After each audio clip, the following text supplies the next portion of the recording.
Good morning students. स्वागत करते हैं आपका हम इस सेशन में। आज हम आपके लिए लेकर आए हैं यूपी बोर्ड कक्षा 12 हिंदी विषय के काव्यखंड के अंतर्गत संकलित गीत नामक शीर्षक, जो कि राष्ट्र कवि मैथिली शरण गुप्त जी द्वारा लिखित साकेत नामक महाकाव्य से लिया गया है, उसके दूसरे अवतरण की व्याख्या। आपको हम पहले ही बता चुके हैं कि यह पूरा गीत नामक संकलन जो हम लोग पढ़ रहे हैं, ये साकेत के 9वें सर्ग से लिया गया है। आइए शुरू करते हैं। उर्मिला कहती हैं, शिशिर न फिर गिरि वन में, जितना मांगे पतझड़ दूंगी मैं इस निज नंदन में। कितना कंपन तुझे चाहिए ले मेरे इस तन में, सखी कह रही पांडुरता का क्या अभाव आनन में।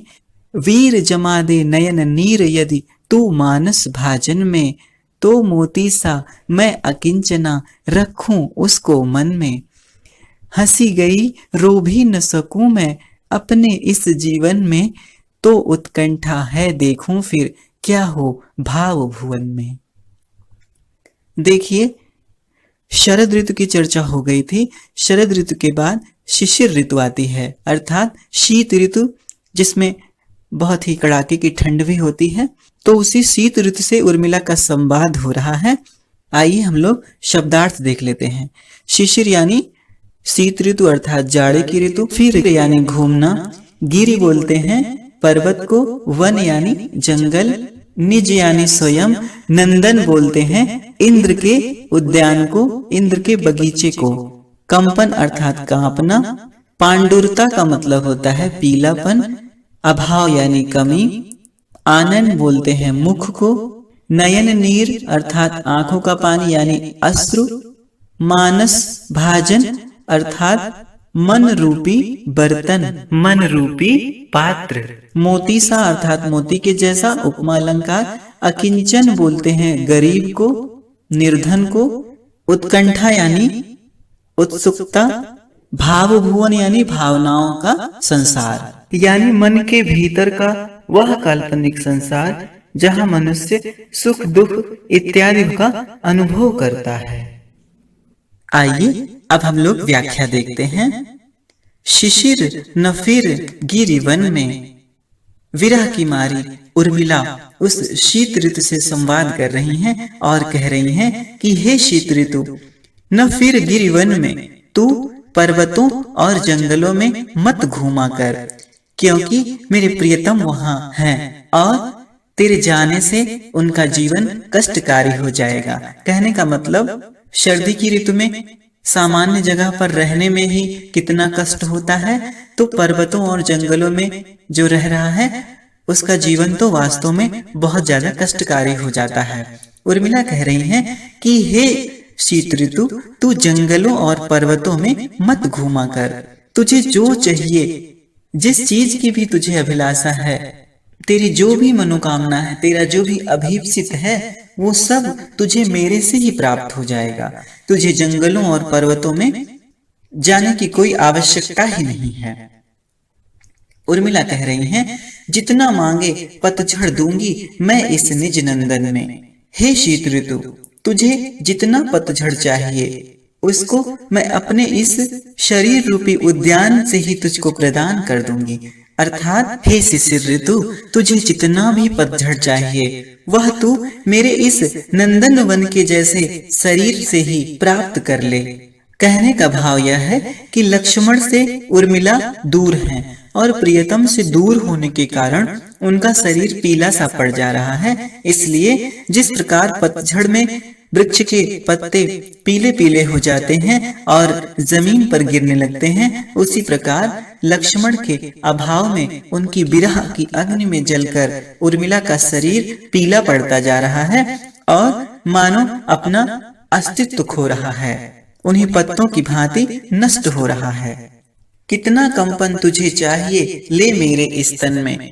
उर्मिला कह रही हैं कि हे शीत ऋतु, तू कंपन के वेग से सभी को कंपा देती है, अर्थात सर्दियों में सब लोग कांपते रहते हैं। तो उर्मिला कह रही हैं कि हे शीत ऋतु, मैं अपने प्रियतम के विरह में दिन रात कांपती रहती हूँ, तो तुझे जितना भी कंपन चाहिए वह तुझको मेरे ही पास से मिल जाएगा। अर्थात जितना कंपन तुझे चाहिए वो तुझको मैं अपने इस शरीर से ही दे दूंगी, क्योंकि मेरे प्रियतम के विरह के कारण मेरा शरीर अत्यधिक कांपता रहता है।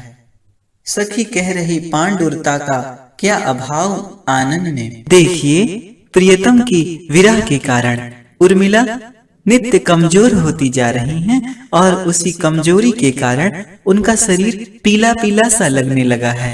तो उर्मिला कह रही हैं कि तुझे जितना पीलापन, पांडुरता यानी पीलापन चाहिए वो मेरे से ले ले, क्योंकि मेरी सखियां कहती हैं कि पीलेपन का मेरे शरीर में, मेरे मुख में कोई अभाव ही नहीं है। अर्थात प्रियतम के विरह के कारण, प्रियतम के ना होने के कारण मेरा मुख पीला सा है, तो तुझको जितना पीलापन चाहिए वह तू मेरे इस मुख से ही प्राप्त कर सकती है। कहने का भाव है कि मुझमें पीलेपन की कोई कमी नहीं है और तू वनस्पतियों को पीला कर देती है, तो तुझे वहां जाने की क्या आवश्यकता, तू उतना पीलापन मेरे शरीर से ही प्राप्त कर लेगी। वीर जमा दे नयन नीर, यदि तू मानस भाजन में, तो मोती सा मैं अकिंचना रखूं उसको मन में। देखिए, शीत ऋतु में एक प्रवृत्ति होती है कि कभी कभी सर्दियां जब बहुत होती हैं तो कहीं कहीं पानी जो है वो जम जाता है। तो इसीलिए उर्मिला कह रही हैं कि हे वीर, क्योंकि तुझमें जल को जमा देने की प्रवृत्ति है, इसलिए यदि नयन नीर, यदि तू मेरे इन नयनों के नीर अर्थात आंसुओं को मानस भाजन में, मेरे मन रूपी बर्तन में जमा दे, तो मोती सा मैं अकिंचना रखूं उसको मन में, तो मैं निर्धन उसको मोती के समान अपने मन में बहुत सहेज कर रख लूं। कहने का भाव है कि मैं उन अश्रु रूपी जमे हुए जल को अपने मन रूपी बर्तन में रखकर उसको अपना सर्वस्व बना लूंगी। कहने का भाव यह है कि उर्मिला कह रही हैं कि मेरे पास इन अश्रु रूपी मोतियों के अलावा कोई और चीज है ही नहीं, और वो भी मेरे प्रियतम के विरह के कारण रोने से वो गिर जा रहे हैं। इसलिए यदि तू उनको मेरे इस मन रूपी पात्र में जमा देगी, तो जैसे कोई अकिंचन, कोई गरीब कीमती चीज अपनी बड़ी सहेज कर रखता है, वैसे मैं इनको मोती समझकर रख लूंगी और जीवित रह लूंगी। हंसी गई रो भी न सकूं मैं अपने इस जीवन में। उर्मिला कह रही हैं कि मेरी हंसी तो पहले ही चली गई, अर्थात मेरे प्रियतम नहीं है तो मेरी हंसी उनके साथ ही चली गई। उर्मिला कह रही हैं कि हे शीत ऋतु, मेरी हंसी तो पहले ही चली गई है, और अगर विवशता के कारण मैं अपने इस जीवन में रो भी न सकूं तो उत्कंठा है, देखो फिर क्या हो भाव भुवन में। उर्मिला कह रही हैं कि जब मेरा हंसना और रोना दोनों बंद हो जाए तो मैं बड़ी उत्सुक हूँ यह जानने के लिए कि जब भावनाओं के इस संसार में हंसी भी ना रह जाए, रोना भी ना रह जाए, तो फिर शेष क्या बचता है।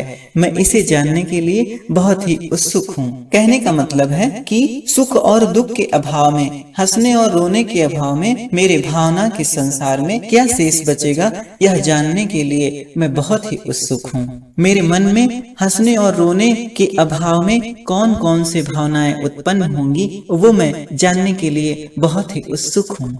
देखिए, इसमें भी भाषा शुद्ध परिष्कृत खड़ी बोली है। इसमें मानवीकरण अलंकार की भी छटा आपने देखी, और उपमा इत्यादि अलंकार है, रूपक अलंकार भी इसमें है, छंद इसका गेय पद है, और वियोग में उर्मिला की विवशता का सजीव सा चित्रण किया गया है। प्रिय विद्यार्थियों, इस सेशन के लिए इतना ही। मिलते हैं अगले सेशन में इसके अगले भाग के साथ। आपको ये वीडियो कैसा लगा हमें अवश्य बताएं, और अपने सहपाठियों के साथ इसे साझा भी करें। अब आपसे विदा लेकर चलते हैं। धन्यवाद।